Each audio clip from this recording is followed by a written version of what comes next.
안녕하세요. 김태훈 목사입니다. 빵집 목사의 뚜벅뚜벅 메시지, 오늘은 창세기 묵상 12번째, 노아가 하나님께 인정받은 이유는, 창세기 7장 1절에서 24절의 말씀 가지고 오늘도 뚜벅뚜벅 메시지 시작하겠습니다. 하나님께서 세상을 홍수로 심판하실 때 노아와 그 가족들을 동물들과 함께 방주로 들어갔습니다. 과연 그 방주 속에서는 어떤 일이 일어나고 있었을까요? 결론적으로 방주 안에는 우리가 상상할 수 없는 은혜롭고 영광스러운 삶이 있었습니다. 방주 밖에서는 엄청난 대홍수 심판이 진행되고 있었는데 방주 안에서는 어떻게 그러한 생활이 가능했을까요? 오늘 본문을 살펴나가는 가운데 우리는 그 이유를 알게 될 것입니다. 그리고 오늘 죄악되고 요란한 세상에서 영광스럽고 기쁨이 충만한 생활을 할 수 있는 비결 또한 우리가 배울 수 있는 기회가 될 것입니다. 자, 노아가 하나님께 인정받은 이유, 이렇게 볼 수 있겠습니다. 내가 너의 의로움을 보았다. 노아는 하나님의 말씀에 순종해서 120년 동안 방주를 만들었습니다. 5절 보세요. 노아가 여호와께서 자기에게 명하신 대로 다 준행하였더라. 하나님께서는 노아에게 그의 가족들과 함께 방주로 들어가라 말씀하셨습니다. 이제 세상은 엄청난 홍수로 완전히 멸망을 당할 것이기 때문에 방주로 들어가는 것은 곧 구원을 의미했습니다. 죄악이 가득한 세상에서 왜 노아와 그 가족만 구원을 받게 되었을까요? 궁금하지 않습니까? 왜 노아와 그 가족만 구원을 받게 되었을까? 답은 노아가 하나님 앞에서 의로웠기 때문이었습니다. 자, 1절 하반절 보세요. 내가 이 세대에 내 앞에서 의로움을 내가 보았음이니라. 세상에 죄악이 가득 차서 하나님께서 심판하실 때 노아는 하나님 보시기에 의로운 자였습니다. 그는 의인이요 당대의 완전한 자였으며 하나님과 동행했다.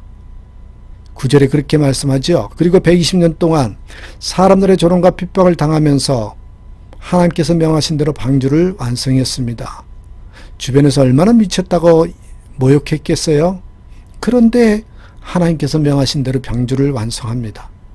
이처럼 변함없고 흔들림 없는 믿음을 가졌습니다.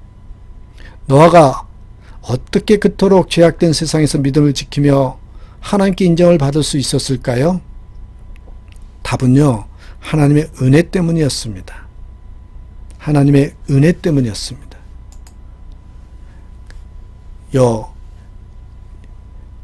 또 하나 들라면 하나님의 은혜, 또 하나는 예배하는 생활 때문이었고, 세 번째 굳이 표현하자면 하나님과 동행했기 때문에 가능한 일이었습니다. 하나님의 은혜, 예배하는 생활, 또한 하나님과의 동행, 그것 때문에 가능했다. 이렇게 결론 지을 수 있겠습니다. 자, 그렇다면 여러분 방주에 들어간 동물들을 좀 볼까요? 하나님께서는 방주에 짐승들을 한 쌍씩 들어가게 하셨는데 특별히 정결한 짐승은 7쌍씩 들어가게 하셨습니다. 3절, 4절, 그리고 6장 19절에 나와요. 그것은 홍수 후에는 그 종들이 보존되게 하기 위함이었습니다. 그런데 왜 정결한 짐승들을 이렇게 7쌍씩 들어갔을까요? 왜 정결한 짐승들을 이렇게 7쌍씩 집어넣느냐는 거예요. 그것은요, 하나님께 제사를 드리기 위해서였습니다.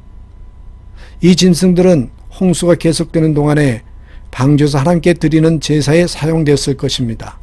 그렇다면 우리는 노아의 방주 안에서 계속해서 제사라가 드려졌다라는 것을 알 수 있는데, 지구상의 그 많은 짐승들과 새들이 그 종류대로 한 쌍씩 또는 7쌍씩 방주에 들어가는데 여러분 어느 정도의 시간이 필요했을까요? 4절에 보니까 7일간이었다. 그렇게 7일 동안이었음을 알 수 있어요. 노아가 무슨 죄지로 7일 동안 그 많은 동물들을 한 쌍씩 또는 7쌍씩 방주 안으로 잡아들일 수 있었겠습니까? 과연 그 일이 가능했을까요? 우리의 생각에는 이 일이 불가능한 일입니다. 그러나 이 일은 노아가 한 것이 아니라 하나님께서 하신 일이었습니다. 자, 6장 20절 보십시오. 새가 그 종류대로, 육축이 그 종류대로, 땅에 기는 모든 것이 그 종류대로 내게로 나아오리니 그 생명을 보존케 하라. 하나님께서 모든 짐승들이 각 종류대로 줄을 지어서 방주 안으로 들어갑니다. 그 풍경을 생각해 보십시오. 착착 줄을 맞춰서 들어가요. 세상의 모든 것은 하나님의 지시하심을 따라 움직입니다. 수많은 개미들이요, 줄을 지어 어디론가 이동하는 것도, 수를 헤아릴 수 없는 새떼가 하늘을 날아가면서 철을 따라 이동하는 것도 모두 하나님의 다스림 가운데 이루어지는 것입니다. 그와 같이 하나님께서는 짐승들이 각기 그 종류대로 쌍을 지어 노아 방주로 들어가게 하셨습니다. 노아는 방주의 문을 열어놓고 지켜보기만 하면 되었습니다. 일이 얼마나 쉽고 질서정연하게 되었겠습니까? 무엇이나 하나님께서 하시면요, 이렇게 쉽고 안전하게 이루어집니다. 하나님께서는 오늘 우리의 삶에도 이러한 은혜로 함께 하십니다. 하나님께서 은혜를 주시면 일이 쉽고요, 아름답게 이루어진다는 거 잊지 마시길 바랍니다. 그 다음에 방주 안에서의 삶의 법칙을 좀 볼까요?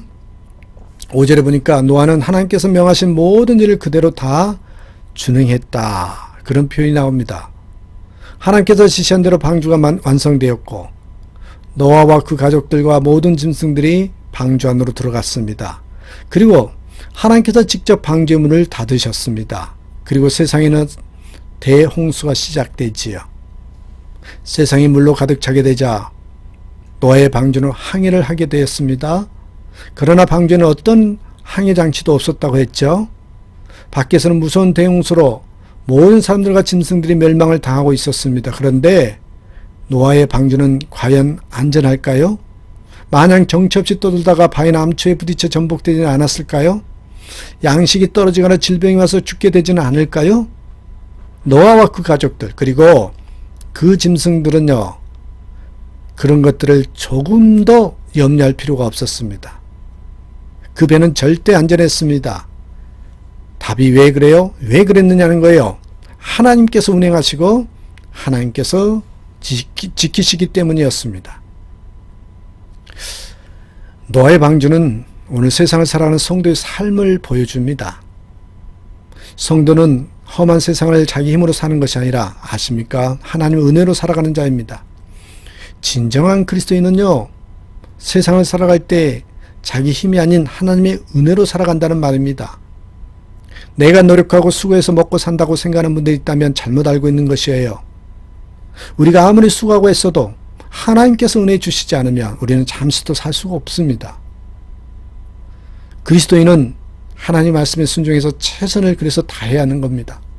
그러나 우리가 최선을 다해서 수고하는 것은 하나님의 명령에 순종하기 위한 것일 뿐이지 우리가 그것으로 살기 때문이 아닙니다. 우리가 사는 것은요, 전적인 하나님의 은혜 때문입니다. 그러므로 그리스도인은 오직 하나님만을 온전히 의지하면서 살아야 됩니다. 이것이 노아의 방주가 보여주는 교훈입니다. 자, 방주 안에서는 무슨 일이 있었을까요? 세상은 대홍수와 격변으로 요동치고 모든 사람들과 짐승들이 죽어가고 있었습니다. 그런데 방주 안에서는 무슨 일이 일어나고 있었을까요? 방주 안에 있는 노아와의 가족들과 짐승들은 밖에서 벌어지고 있는 무서운 일을 생각하면서 두려워 떨고 있었을까요? 아니면 태평하게 낮잠이나 즐기고 있었을까요? 놀라운 것은 방주 안에서의 삶은 우리가요, 상상할 수 없을 정도로 평안하고 즐겁고 영광스러운 삶이었다는 것입니다. 무슨 근거로 그렇게 생각할 수 있냐고요? 그리고 어떻게 해서 그런 삶이 가능하냐고요? 그것은 여러분, 방주 안에서 하나님께 제사가 드려졌다. 하나님께 제사가 드려졌다. 이 사실을 통해서 설명이 됩니다. 하나님께서는 짐승들이 각 종류대로 한 쌍씩 방주에 들어가게 하셨죠.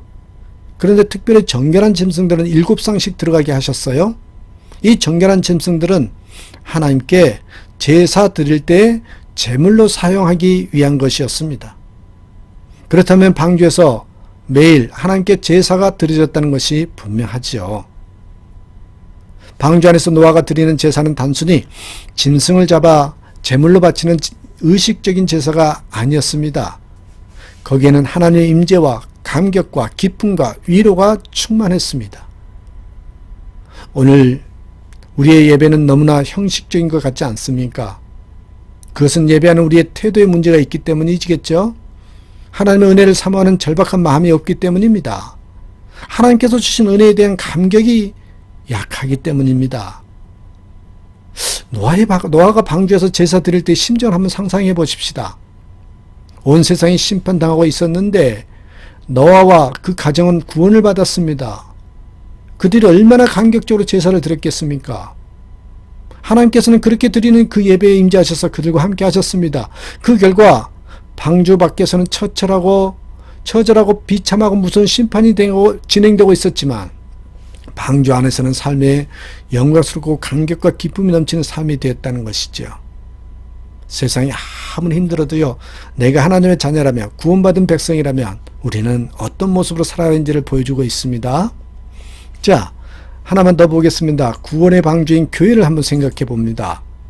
온 세상이 다 멸망을 당할 때 노아와 그 가족들을 방주에 들어가 구원을 받았다고 했어요. 그 많은 짐승들 중에서도 방주 안에 들어온 짐승들만 구원을 받았습니다. 누구든지 방주 안에 있으면 구원을 받을 수 있습니다.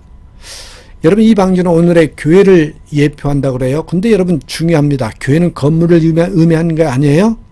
옆에 써놨습니다. 교회는 건물을 가리키는 것이 아니라 예수 그리스도를 구주로 믿고 고백하는 하나님의 백성들의 모임.